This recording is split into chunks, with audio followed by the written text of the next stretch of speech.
Hey, everybody. Welcome back to another episode of the Dream Big podcast with Bob Goff and friends. You know by now, this is your co-host, Scott Schimmel, and I'm here with... It's me. No way. What? Hey, everybody. I hope it's been a great week. And we're really looking forward to you listening in on a conversation with a friend of mine, Jeremy Cowart. And he's been such a beautiful, artistic, out-of-the-box thinker. I think you will leave this podcast just being encouraged to think about what are your ambitions and what are the next steps. So you probably know Jeremy as a photographer, but what we're actually going to talk about is another dream of his that he's been holding on to for years and years. And some of you, as you're listening in, you have a dream that you've been sticking with and holding on to. And maybe you don't have the funding yet or the degree yet, but it's inside you. And so you're going to want to pay attention to what Bob and Jeremy talk about. How do you stay committed for years and years to the same dream? Maybe there was a dream that you had, an ambition you nudged up against, and you got some pushback. Just push back a little bit harder. You have this beautiful thing. Maybe you took, the lid off, kind of like Pandora's box. You removed the lid, and all these like unanticipated consequences happen. Like all this bad stuff. If you followed the story of Pandora's box and mythology, when everything had been released, there's one last thing in the box, and you know what it was? Hope. Ooh, and I think the whole idea that you're going to hear from Jeremy is a guy who had a hope. Everything else ran out of the box. And what he was left with was a hope, but he didn't leave it in the box. Yeah. He said, I've got an ambition. I'm going to do what it takes to make that happen. And maybe as you're listening in, there's actually a dream that you put back into the box a while ago. Something that it was just seemed a little too scary, a little too overwhelming, a little too daunting. But this could be your opportunity to pull it back out again and look at it. Hey, dust that thing off. Yeah. Think of heaven just sitting on the rails, leaning over, hoping you'll get to this ambition of yours, this beautiful, worthwhile ambition. Yeah. I'm convinced if there's a dream inside you, it's not there to trick you or distract you or bum you out. It's there to pay attention to and realize. And it's not supposed to be just brain candy where you have a couple moments and you just think it's like, Snickers bar for the brain. But instead to say you've got this thing uniquely, you've got, I don't know if it's 80 or 180 years that you've got here. I'm guessing more the former than the latter. So you're burning daylight. Let's make some headway. So listen in as we talk to Jeremy, what he had in mind, the obstacles he had to overcome, and what he's going to do about it. Hey, everybody. I'm with a friend, Jeremy Cowart, today. Jeremy, thank you so much for jumping on the podcast. Of course, Bob. Thanks for having me. We have been friends for quite a while, and we're talking about this framework item, which is land the plane. And for those of you that have been tracking with the podcast, we've come up with 7 hangers, if you will, to frame these different ideas we're talking about. The first was pick a big ambition. And Jeremy, you could feel a whole podcast on that, and we're going to talk about your ambitions. The second one was to explore opportunities, and that's another one you could fill. The next one is to clear the path. Like, so what are the limiting beliefs that you've had that are getting in the way? Then take action. Don't just make a list, make a call.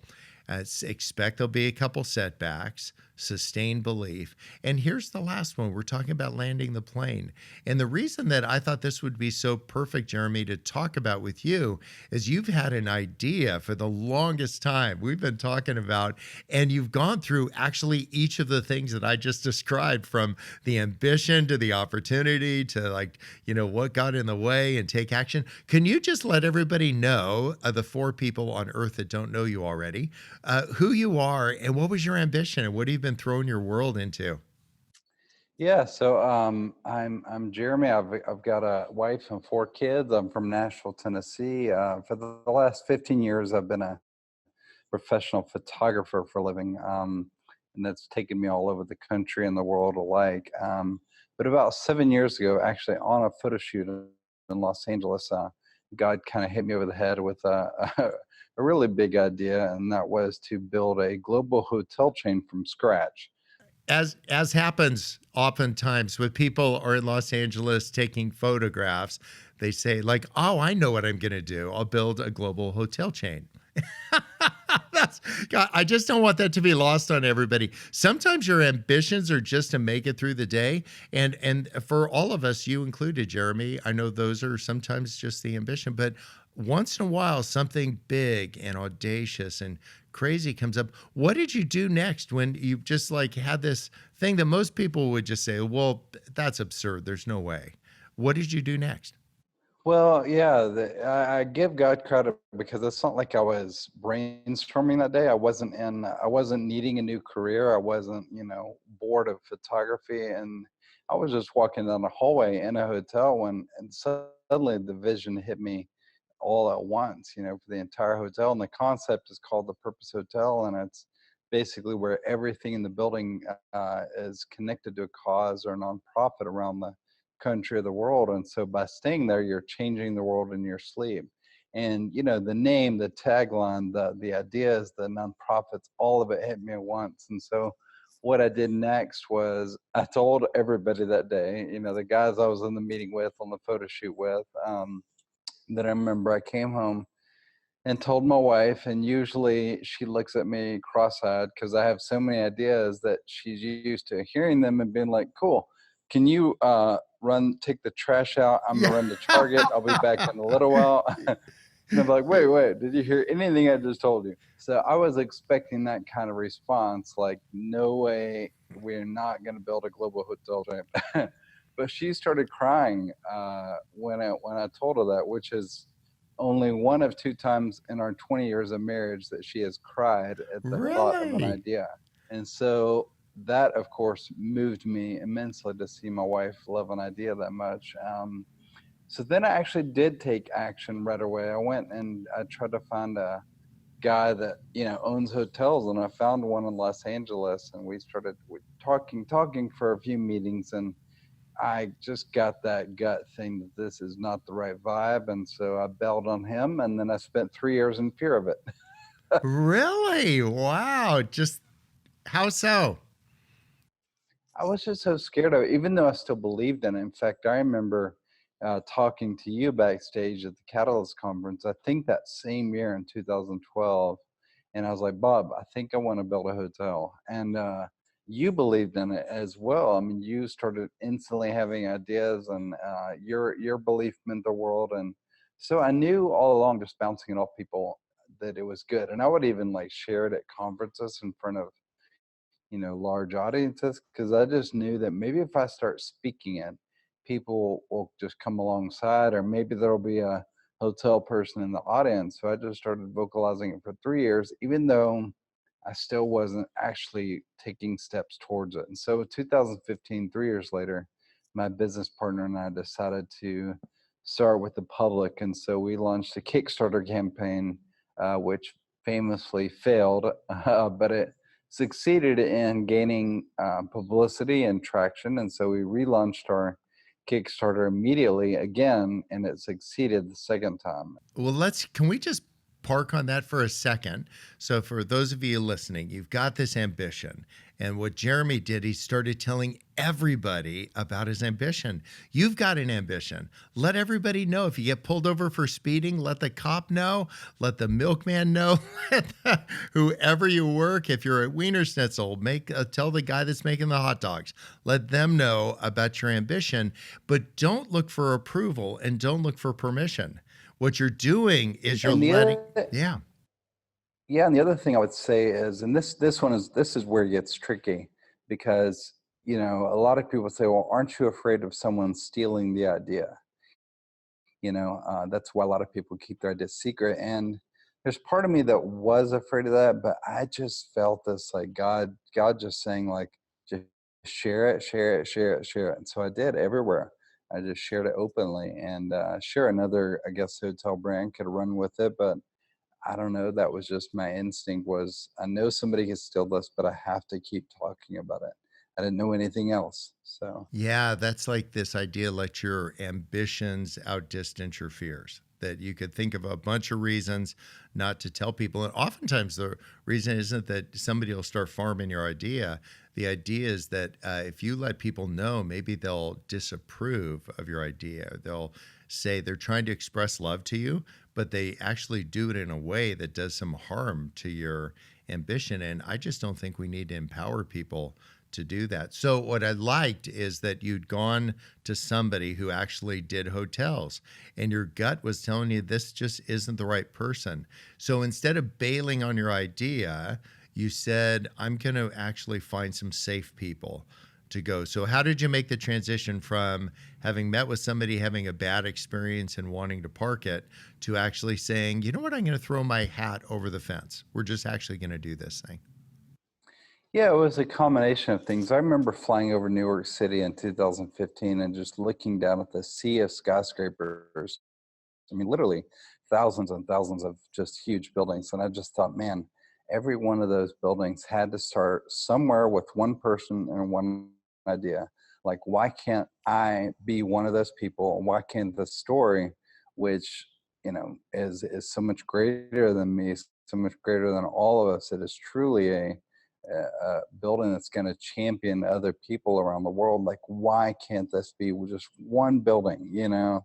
And so that was a moment of just God kind of speaking into me, like, you can do this. I gave you this idea for a reason. And then my business partner, we just both felt it was right. It was the right time. And I had some other people here in Nashville that are much smarter than I am and much more accomplished than I am. They were also just speaking that belief into the dream, like it's time to do this. But one of the things that has been clear in all the years I've known you is that you draw people into your ideas, like literally and figuratively. Literally, as an artist, you can draw these things. You make something out of nothing. It starts with an idea, but you're not just building consensus around it. You're saying, I actually have an idea. And if you're listening, you have an idea. Take the next step. And the next step isn't to have everybody vote on your idea. The next step is to find some safe people who are not just smart, but they're wise. And they could say, listen, these are the things that I think are next steps forward, and not to take all the steps. But a lot of people somehow rule themselves out. If their last name isn't Marriott or Hilton, they think that, well, who would I be to start a hotel? And you just decided you're Jeremy, and you actually are empowered to do this. So what happened next? A second Kickstarter, and it worked. Yeah, and by the way, I wanted to add one more thing to what you were just saying. Is I always say that you have to find your peanut butter. And what I mean by that is, as a creative person, I'm the jelly. Like, I'm this messy substance that's all over the place, but I have a lot of flavor. And but the peanut butter, someone in your life who thinks differently than you, even opposite from you. The peanut butter is a smooth, substance that holds us, the jelly, together, and together we make this beautiful combination. So my business partner is just different from me in every way possible. He is the left brain, business, finance, operations. I am the right brain, creative, vision, all that. And so a lot of times creative people try to find other creative people to start something with, and I think that's a really bad idea. I think you really have to find somebody very, very different from you and very safe that you can trust, like you were just saying. So well said. In this idea of landing the plane, that would be peanut butter and jelly. It's to land the plane is to move from an ambition to clearing the path, taking action, expect there'll be a couple setbacks along. You sustain belief. You said, we're going to do the Kickstarter again. Landing the plane isn't surrounding yourself with people that are like yourself. So you found the right team. Tell me about the next Kickstarter. Yeah, so our first goal in our Kickstarter was $2 million. I had just had a friend try to raise $100,000 to make a camera bag, a freaking camera bag, and he raised $5 million to make this. Nice bag. Yeah, and I thought, surely if my buddy can raise $5 million for a camera bag, I can raise $2 million for a hotel chain. Like, surely I can do that. But what I realized about Kickstarter, well, let me stop there. Our goal is $2 million. We fell short and only raised $700,000, but you don't get any money if you don't hit your goal. So we got $0, even though our goal is 2 million. But what I realized about Kickstarter is that the hotel was a large ask, because we were saying, can you support something that won't exist for years, that won't be in your city unless you live in Nashville? And it's really just an idea. that I realized that in hindsight, because the camera bag, that's something people say, oh, I want this bag and I can have it. And it's a cool little thing that I take everywhere with me. Like, I think that's why gadgets work so well on Kickstarter. The hotel was a much harder ask because it was so conceptual. But anyway, we still had thousands of people back it and support it. And so when we failed, we literally relaunched immediately with a goal of $350,000. And we ended up hitting the 700,000 mark again. So we basically raised the same amount of money with the lower goal. And that money, that 700 grand, has really lasted us, 3 or 4 years, because that's paid for architectural fees, designer fees, attorneys, lawyers. I mean, just all the expenses that we've had over the 3 years. And my business partner and I, I've still made $0 from this idea, but that money has really gone to fund the process thus far. What are the next steps? Well, so we just announced something really big. First of all, we announced the rendering. We finally showed our hotel what it's going to look like. That was a big announcement. Then we announced a crazy story where you talk about smart people getting involved. Along the way, people kept telling us we need to meet with Horst Schulze.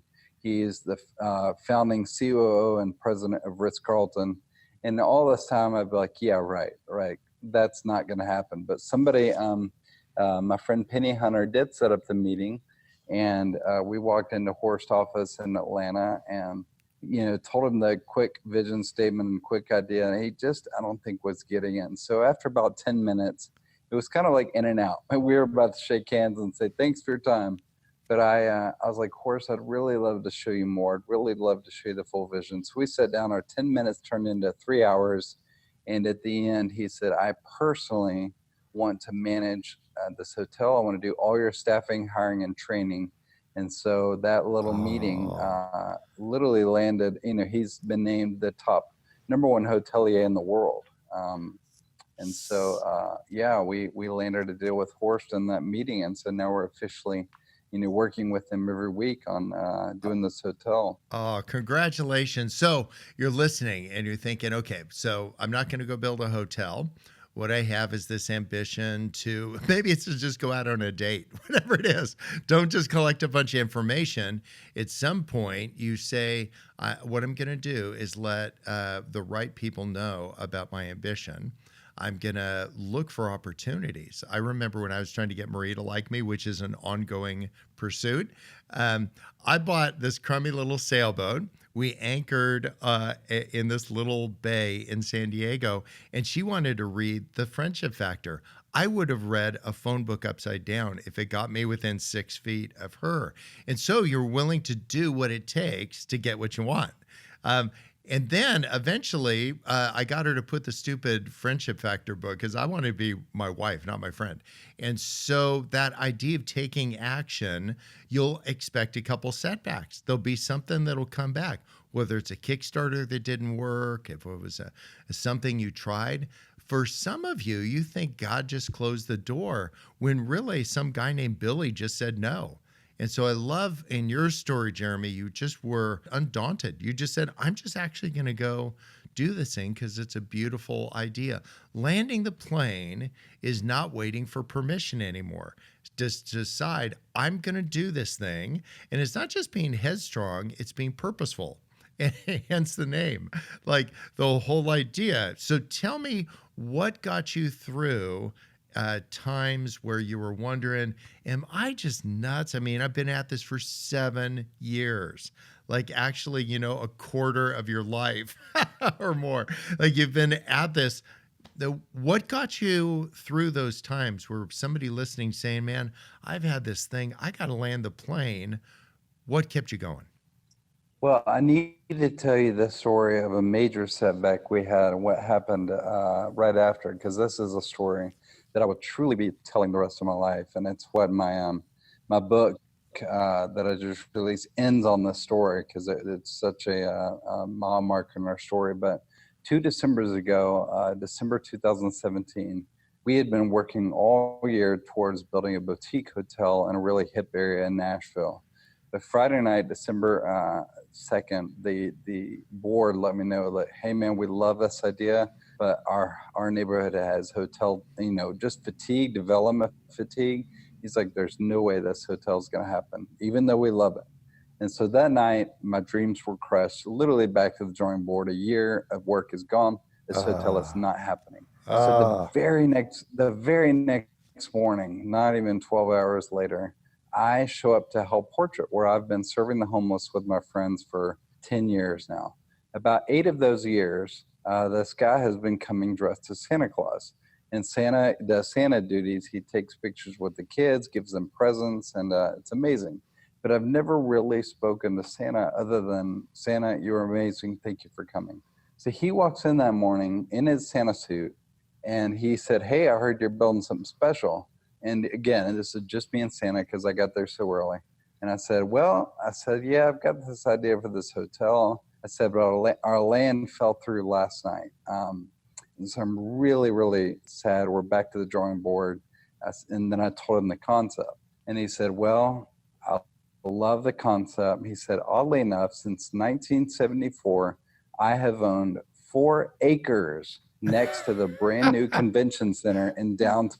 No, get out of town. He said, we already have it zoned for a 20-story hotel. We want something creative that gives back, that's different.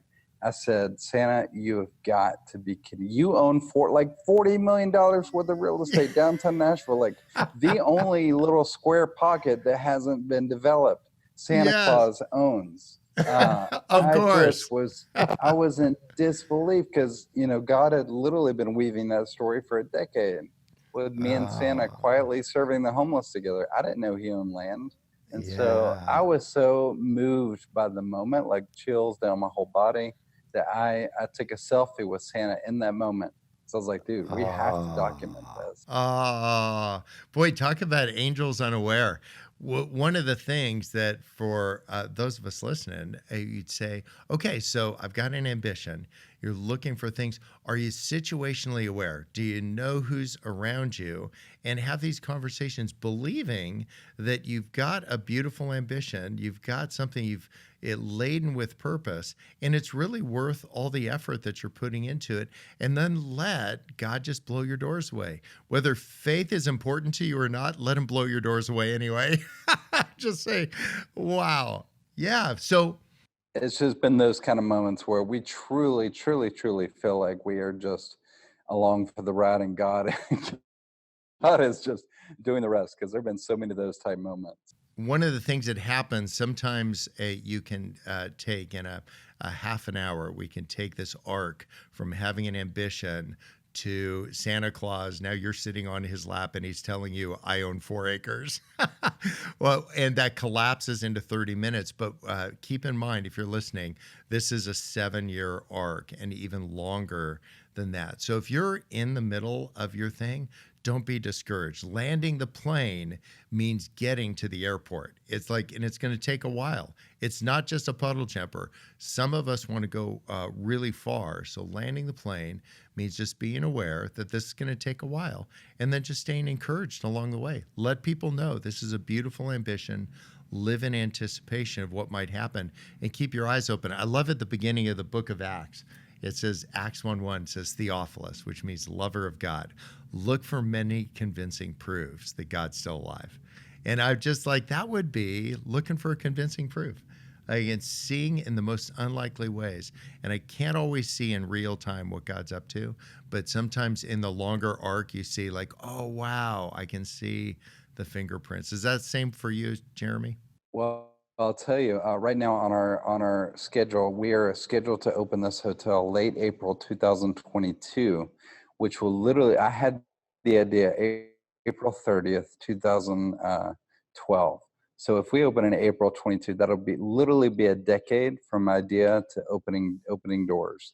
And so we still have, we're scheduled right now to break ground next spring. And so 2-year build from there. And so Bob, I can't even tell you how hard it's been. I mean, they're just like, because once I had the idea for the hotel, I kind of lost my passion for photography because the hotel was so much bigger. but I've had to wait 7 years already just to see this thing through. And so, I mean, there are just months and months and weeks and days where I just doubting everything. And, God, is this happening? It feels like a fantasy. It feels, seeing everybody else's careers continue to, blow up, and everybody's doing so many cool things. And I'm just sitting there going, well, twiddling my thumbs for a decade, saying, well, one day, guys, I promise this little hotel idea is going to come to fruition. So yeah, it's been brutally hard. I'm always thinking about that idea. If you want a radish, it takes 20 days. And if you want a pear, it takes 7 years.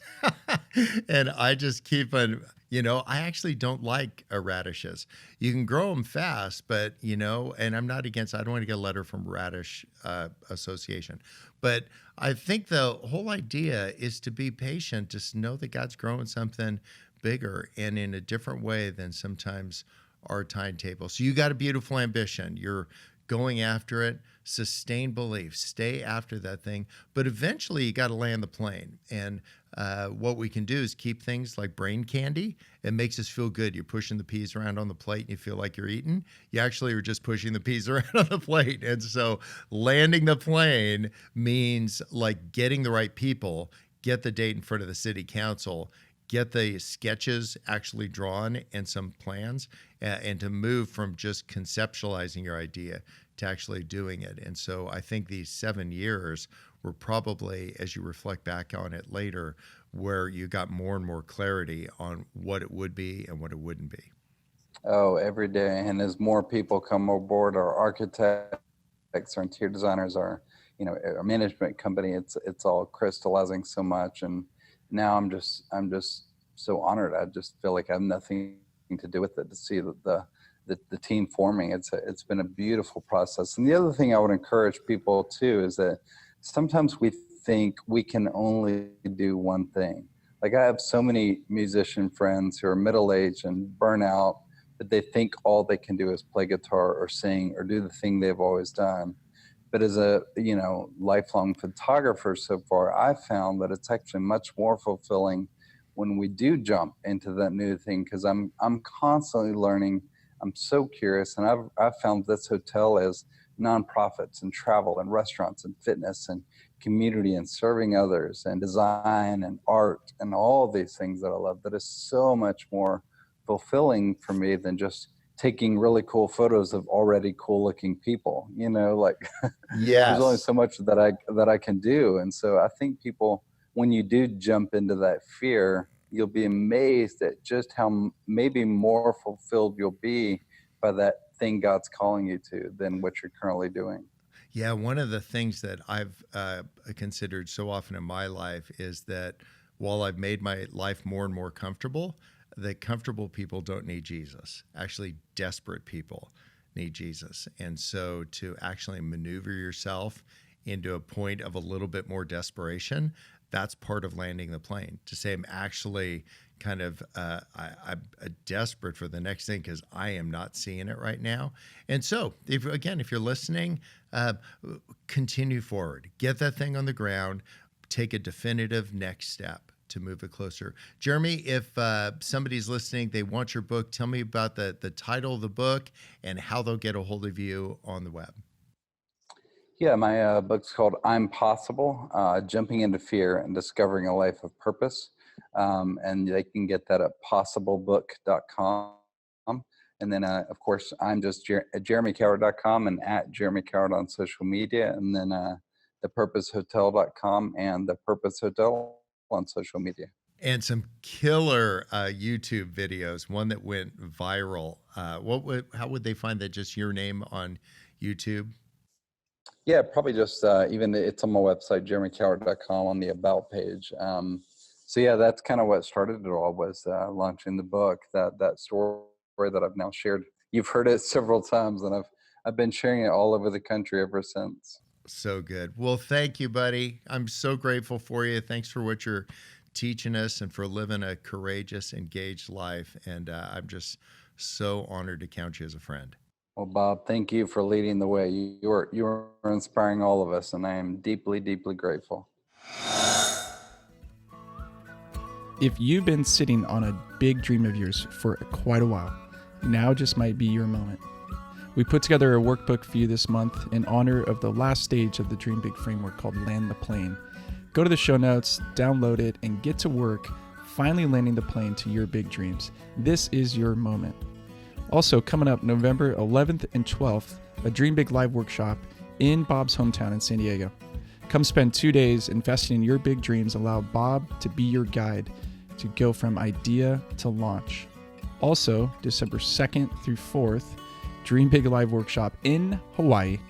Go to the website, find out more about those 2 live workshop opportunities for you, dreambigframework.com. Bobby, in the conversations we've had with so many people about their dreams, you keep hearing that there's a lot of critique. There's critique voices, but something that Jeremy had was a voice in his life that said, you got to keep going, which was his wife. Yeah, isn't it fun that if you find the right people to surround yourself with? Like the guys that were surrounding Job actually weren't that helpful. Right. Yeah. Curse God and die. Yeah. And if you've got some friends around your dreams that are telling you, just say, bail on it. It isn't worth it. It's never going to work. Yeah. I'm not saying surround yourself with people that are blowing sunshine at you all the time, but I would say find some people that have actually accomplished a couple things. Yeah. Just say, hey, give it a whirl. What's a bad day is not having it not work. It's a bad day is not trying. Yeah. Well, one of the things Jeremy said was keep returning to your purpose again and again and again. What's for you in your life? Is there a habit that you do? Is there someone that you turn to? Like, what do you do so that you don't lose sight of why you're here? I write it down. I know it sounds so basic, but literally these are my objectives right now. These are the things. Right. You went into my email. In the inbox, right at the top these are the big things that are happening right now. It's not a to-do list. That's for amateurs. It's a what are my purposes? Like, what am I about? Why am I doing that? And they come in the form of big chunks. Like that there's a camp we're starting. Like that's, I don't know the first thing about that, but I'm saying, what's the next thing I'm going to do about that? Yeah. And so if you could just chunk it up a little bit, an overarching purpose. And so if you continue to go to higher and higher levels of what your purpose is, ultimately it's John 6:29.